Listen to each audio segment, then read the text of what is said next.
I'm here with the wonderful Yasmin Martin, who is Head of Risk and Compliance at Photobox. She has just given us a really interesting presentation all around what they're doing at the moment. But before we get into a little bit around what you're doing at the moment, can you tell us how you got into security and how you got into this space? Sure.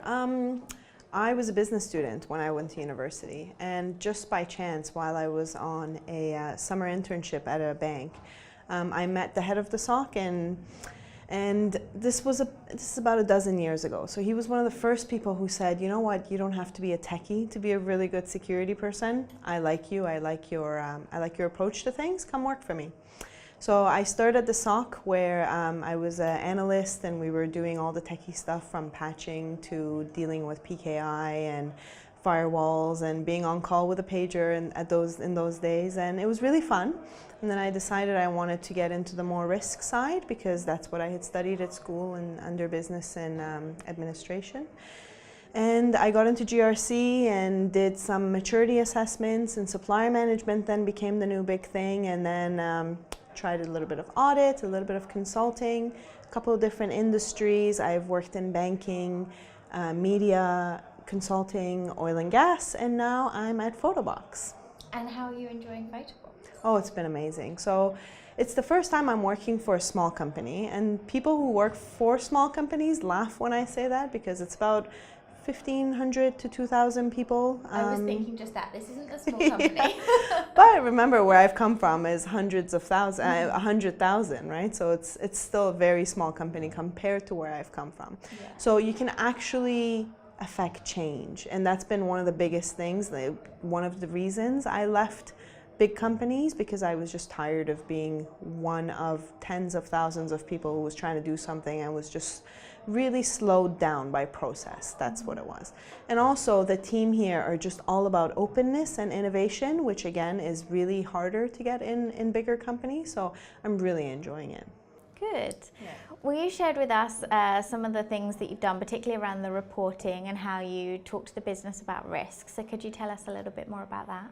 So anywhere you go, this is really a journey and an education. So when you talk to the business, you have to know what's important to them. So part of my work here so far has been to get to know the business and know what it is that keeps them up at night. And only then can you then tailor your message to them. So if we go to them and say, you know, you're going to have an outage and your site's not going to be available for 3 hours, that means something to them, right? Whereas you say, no, you need to have a DR plan, they have no idea what that means. So it's just knowing what language your users speak and then doing that. And then again, risk is something that keeps evolving.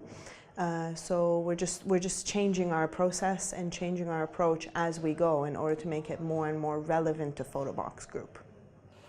Now, you had a lot of graphs, and I know that's a big thing, and also something very new for you to learn how to do that and how to use those in the right way. So can you tell us a bit more about what you're doing there? Yeah, so I was first introduced to graphs right when I met Dennis, my boss, and he was just talking about all these things and showing me all these things that you click on it and it expands, and you click on something else and it expands, and it was just really amazing. Scary at first, but really amazing to see how you can show interdependencies so easily, which is one of the things that I've never seen done before. So as I alluded to in my talk, when you accept a risk, you don't realize what an impact it's having on the organization as a whole, because you don't realize all the different systems that rely on this one system, or all the different processes or compliance requirements somewhere down the line that could get impacted. So graphs have just become a really interesting way for us to try to show people, not to say it's perfect and that we're doing it, you know, all day, every day, but just having an example like you saw today for our GDPR journey. It just really helps bring things to life as to why every single control in a journey matters, because if any of them breaks, it affects everything else within that journey. Well, I found them really interesting, and I think, and tell me if I'm wrong, but it must be a really useful way to go and communicate that risk to the business. Yeah, it's really interesting, because when people see something like that, they start to pay attention, because firstly, it's different, and they're interested in knowing, well, what is this that you're showing me? And secondly, they can relate to it. So once they start seeing something, they're like, oh, I know what that is. Let me see what it connects to. And then it makes them ask questions. And honestly, the best part of having a conversation is to have someone who's asking you questions, because that means they're listening to you. Now, if someone's watching and they think, this sounds really interesting, I really want to do something like that, what advice would you give somebody who's thinking about getting into this career? Risk management, you mean?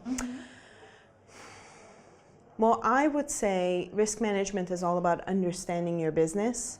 So make sure you don't forget who your audience is. A lot of people as security people, we get excited about either the tools or the conferences or all the things that make security an exciting place.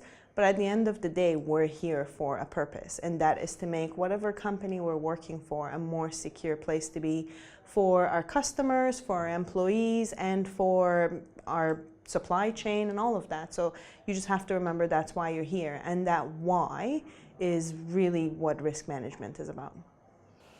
And we're coming up to the end of 2018 now. As we go into next year, are there any trends that you think we're going to see more of?